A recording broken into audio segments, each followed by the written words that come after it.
Happy holidays, everybody, and welcome to episode 18 of Wi-Fi Now TV in association with RCR Wireless. My name is Claus Hetting, and on the show today, the no-brainer economics of cable Wi-Fi. My guest, Bryan Goldberg of TeleWorld Solutions, is here.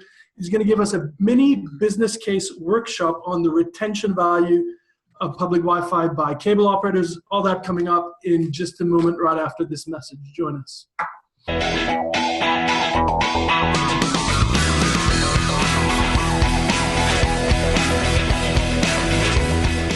Telecom Careers, the #1 global telecom and wireless job board, telecomcareers.com.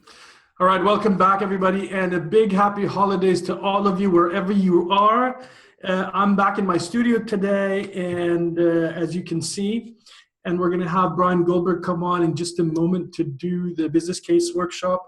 I just want to mention that, well, first of all, this is the last show of 2015. I've been absolutely delighted to be the host of Wi-Fi Now here on RCR Wireless, but I also want to make sure that you know that we're going to have lots and lots of great Wi-Fi Now episodes coming up in the new year. I've got all sorts of things lined up for you there, so keep watching the show.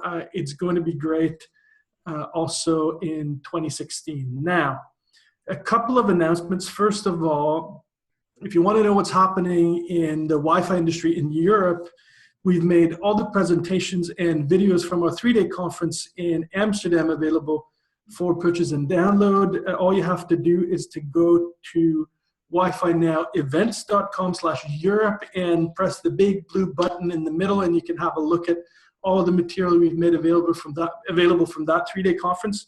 It is for sure the most complete compendium on the state of public Wi-Fi access right now. There's a lot of great content available there for you, so go and check it out. Also, more good news, because we're taking Wi-Fi Now, the conference, to Washington, D.C. this coming April 19th to 21st.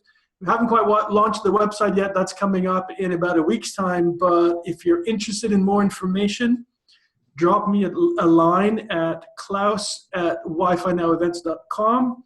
And of course, don't forget to mark your calendars. The dates are April 19th to 21st, and the location is Washington, D.C. There's going to be a lot of great Wi-Fi content happening at that conference. I can promise you that.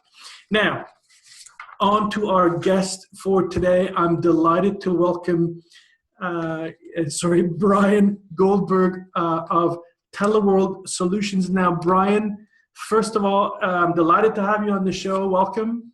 Well, thank you. Thank you, Klaus. Good to be here with you. And Bryan, just before we go into the business case, and it's really good stuff, by the way, I looked it through. Can you just tell us a little bit about what you do for TeleWorld, and of course, a little bit about what TeleWorld is all about? Sure. TeleWorld Solutions is a US-based wireless engineering firm. We focus on both the carrier and the cable side, providing carriers with macro and small cell designs and consulting, and do a lot of work in the cable space in their Wi-Fi projects. Okay, right. And your background is specifically in Wi-Fi, because I know you worked for Time Warner Cable and Ruckus and so forth before that. So that's what you're bringing to the table here, strategic knowledge, right, about the carrier Wi-Fi industry. That's right. My background as a cable operator and as an infrastructure sales vendor makes me well positioned to be able to solve those problems and be able to deliver a solution that helps our operator customers. Great stuff. So, Bryan, take us through the business case, and I'm going to say really slowly so everybody can follow. It's not a very complicated, long calculation, but I think we should take the time to get the details right, because there's a lot of good stuff in there. So I'm going to let you start, and we're going to bring up the numbers, the data, and the slide information as you speak. So please go ahead. It's about the retention economics, right? Sure, that's right. What I do with this exercise is really how I walk through with cable operators, but it also applies to other fixed line providers, anyone who has a service that can be helped by a retention model for Wi-Fi deployment. The starting point for these models is, what is your ARPU? And ARPU is a term the industry uses. It's average revenue per user. and that's your monthly fees that you charge. And in this example, broadband ARPU I'm suggesting is $43, which is in line with where cable operators have been. It's creeping up a little bit, but 43 is a good number to start with.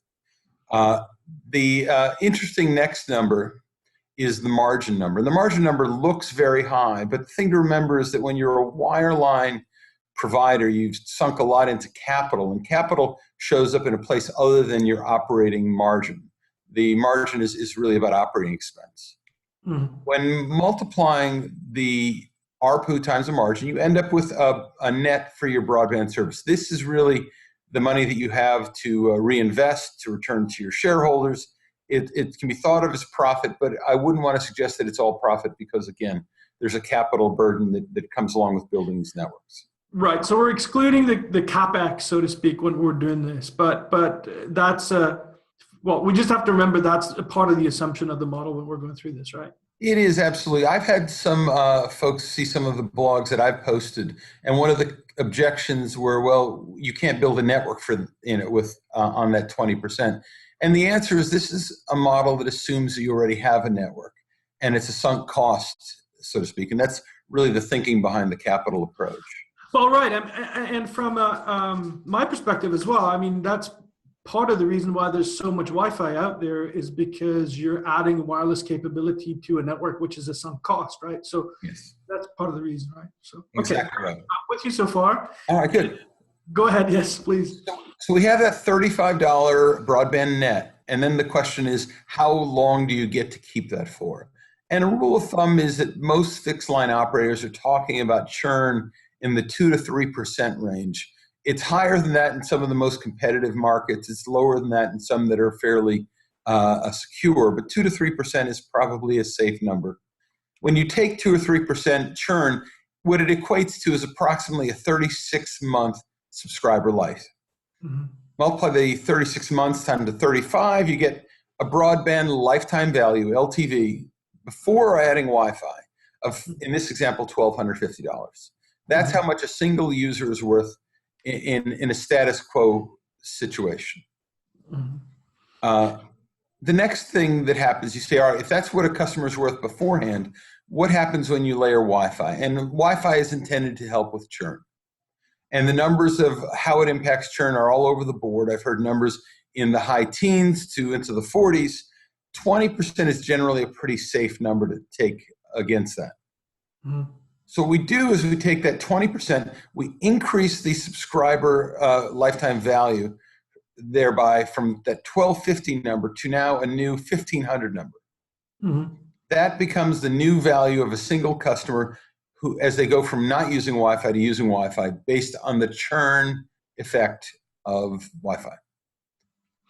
And I have to ask you the question, Bryan, where the 20% comes from, because I think it's generally accepted that there is retention value for cable operators to provide Wi-Fi. Otherwise, first of all, they wouldn't do it. And secondly, they even say that there is retention value. But the exact value, can you comment on that? Yeah, I wouldn't want to suggest that that's an exact value. That is an approximate value based on a number of anecdotes. Some are really whisper numbers. Some are ones that we've had from a number of places. I can just say that those are pretty good numbers for where they are.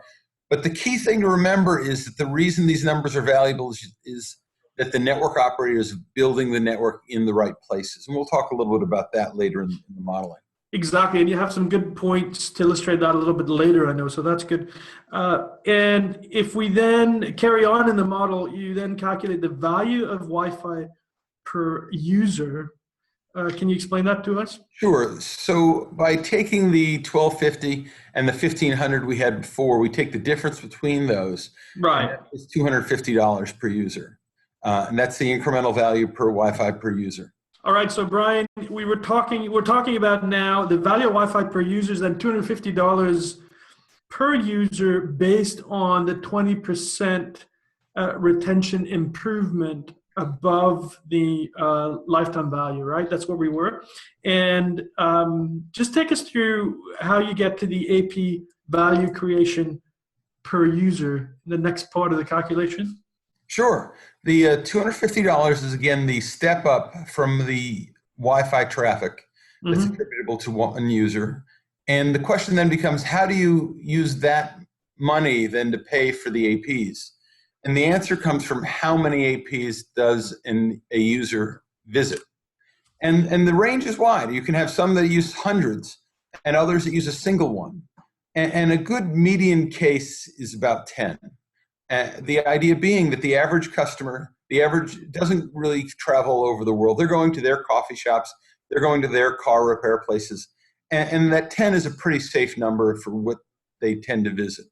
Mhm. Divide that 250 by 10, and you get a rough number for what the value of one visitor to one access point is. $25 in this case. And that becomes the currency that you can use to pay for your network bills. Right. So $25 is the worth of the access point um, in this case, and then you carry on showing us how this converts into value based on the type of build that we're working with. That's right. So the next set of images will talk about different costs that cable operators have, MSOs have, to build different types of venues. At the lowest end is adding Wi-Fi to an in-home deployment. And that is not a place where we tend to do a lot of focusing, but it's a place where a number of operators worldwide have embraced what's often been called the FON model of in-home offload. And that's really pretty economical to add and doesn't require a lot to justify. Mhm. At the high end, you see that there are builds where you're dealing with major venues or outdoor attached or street furniture where the numbers are upwards of $5,000 an access point. $5,000 an access point sounds like a lot, but if you're focused and disciplined and only build where the traffic justifies it, it works. So we'll go through this model here, and if you take a look at those costs per access point, the next phase is then to divide that by that $25 we talked about on the previous sequence.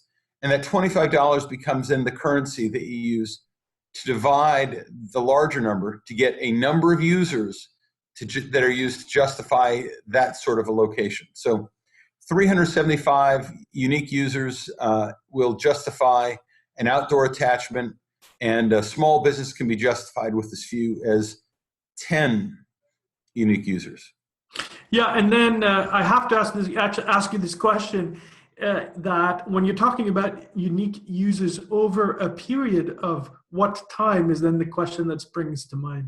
Well, that's an excellent question. The way this math works, it's over the lifetime of the asset. So typically you could see depreciation 3 to 5 years on one of these. So it's any time over that. But we found that, in fact, you can do, from an analytics standpoint, a pretty decent job by looking at 1 month's worth of activity in a footprint and use that to predict what the overall traffic's going to be. Because, again, people go to the same places over and over again. Hopefully you don't have to go to your car repair person every month, but you do go to your coffee shop every month or more often, and that really drives that count. And what you see is an example on a particular map that we've attached there is the sort of analytics that we do where we are able to pull in what is the out-of-home usage by potential customers of the carrier and be able to use that to predict what the Wi-Fi usage is going to be, because there's very much an analysis that says that if somebody's using out-of-home data, they'll use it whether it's Wi-Fi or licensed. Right, exactly. So let's just take a couple of these examples. If you look at residential, and we're talking about, the HomeSpot case, for example, what you're saying is to get the 20% retention value, you only need 2 people to visit that. And basically, if you've got two friends coming over that are actually on that service, then you're done, essentially, right? Yeah. Which is presumably the reason why there's so many HomeSpots going up, because the cost is really low and you get high retention value. That's very close to a no-brainer scenario, I guess. Would you agree? That's exactly right. It's very easy to deploy something like that. The return on it from a number of visitors in the average home is pretty light, but it doesn't have to be very much.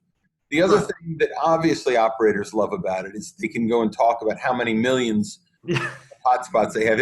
It's really good for scoreboard. It as much as anything else. I wouldn't necessarily trade it for a train station or an airport stadium or a stadium, but they are certainly places where you can brag about how many places you have on the map.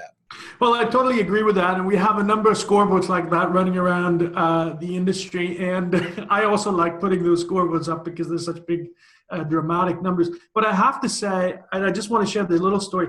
When I was in Sunnyvale a couple of weeks ago, I had access to the the Xfinity Wi-Fi network, and had my car stopped at an intersection. I was stopping at a red light, and all of a sudden my phone started spewing out Skype messages.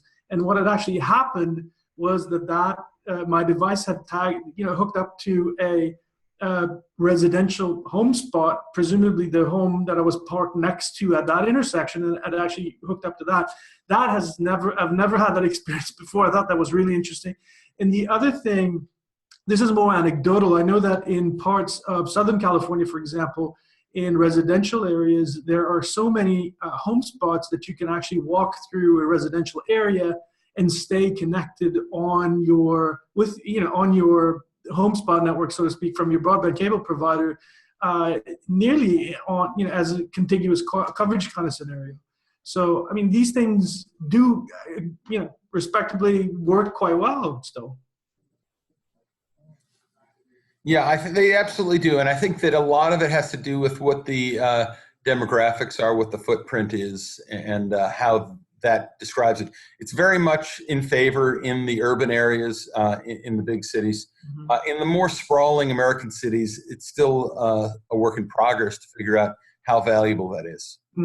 But let's say these numbers are not scary, right? So we're talking about the enterprise or SMB, 10 users. Where it gets more difficult, presumably, Bryan, is when you have to, and this is where your work comes in, I guess, when you have to identify the more expensive, sites to deploy, right? Yes, that's right. And that's where, again, what we found is that these are all achievable numbers. These are achievable levels of traffic. The key is discipline and spending a little money up front to know where to place your bets, because these aren't shots in the dark. There's plenty of data out there, and we leverage it. There are other folks out there who do the same. And the idea is to give the operators a chance to build in the most disciplined way possible. These high traffic areas are where the land grab is. And the term land grab hasn't been used as much as it was a couple of years ago, but it's still as important as ever. And I think that as the world moves from Wi-Fi to small cell to other venues, and Wi-Fi is simply unlicensed small cell, as the world moves that way, these venues are going to become more valuable and more important. So it's very important that the operator who's trying to build a footprint and gather traffic grabs the high ground. Mm-hmm. And the map that you have there, just explain to us what that represents. That's a heat map? That's right. This is a heat map that we have. It shows usage from mobile customers in a particular metro area. And it layers by color the different heats of traffic. So that, for example, if we wanted to only show, and I didn't bring you different colored slides today, but if we wanted to only show you areas where the users were above 300, you could use that to identify where you'd build outdoor only. If you wanted to show what was at 150, you could use that to decide where to build aerial strands. And the idea being that you can use each of these as a sensitivity analysis to figure out where the return is on different investments. Right, and it's interesting to see this, because I actually just had this question from a contact today, was asking me, will Wi-Fi ever be deployed on street furniture by carriers or whatnot? And this actually is a good answer to that question. So if you in any over the lifetime of a street furniture deployment, for each AP can get 250 people using that service, then you'll get the 20% retention improvement. So that's how it's monetized, essentially, right?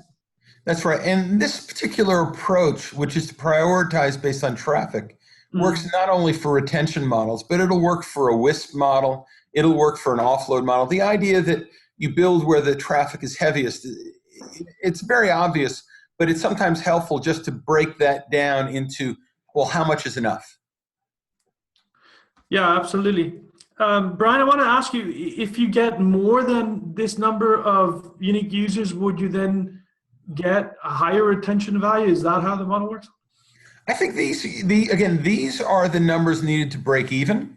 Yes. So obviously operators are interested in doing much better than breaking even. So this, Yes. I think for them should represent a floor. And you're right, is that anything above this for each of these types of deployments makes it far more profitable and far more lucrative to do so. If Right. they find themselves in a street furniture situation where there are 5,000 people a month going by there, that is even more obvious. And absolutely, as I counsel our customers, start with where the heat is greatest, not just the ones that are barely thresholding. Mm-hmm. And are they following your advice at this time? I guess they are, because there's a lot of MSO cable and cable Wi-Fi deployment going on in the US these days. I think they are to a point. Again, what we're finding is that a lot of them are tempted to build based on what the cost is, not as much as what the return is. And so I think there's really an opportunity to do more on these more challenging sites, especially where the traffic justifies it. So we're encouraging them, and we're seeing some response. There's definitely a yes, I get it, but there's also I have to spend more than my management is used to, and we're trying to give them the tools to do that. Right. Okay. That's a great way of putting it. So, Bryan, it's great to have you on the show. Any last words of advice to people out there who want to or considering where to deploy, what to deploy, and so forth? Roaming, by the way, I know is close to your heart, so to speak. That's also part of the bigger picture of cable Wi-Fi, right? Well, absolutely. By building a network that is high traffic, you now have a currency to engage in roaming deals with. If you don't have traffic on your network, odds are nobody's going to visit it. And if nobody visits your network, nobody's going to want your customers' traffic. And as long as your customers are going somewhere, then you're going to get credit for it as long as it's leveraging your relationship. So absolutely, you want to build where the traffic is. Bryan Goldberg, thank you so much for coming on Wi-Fi Now TV, the last episode of the year. It's great to have you, and I look forward to seeing you again next time I'm in the US. Thank you so much, and join us again. Thank you. All right, everybody, that's it for the last Wi-Fi Now show of this year, 2015. I yet do not know who's going to come on the show as our first guest in 2016, but I can promise you it's going to be a great show, and we're going to have lots more in January and February. We've got lots of good stuff lined up. So happy holidays to all of you. Thank you for watching, and I'll see you all again next year. Take care, everybody. Wi-Fi Now is a production of RCR TV News. To suggest a show topic or to learn more about Wi-Fi Now events, you can reach Klaus Hetting at klaus@hettingconsulting.com. To find out more about Wi-Fi Now and all things wireless, visit rcrwireless.com.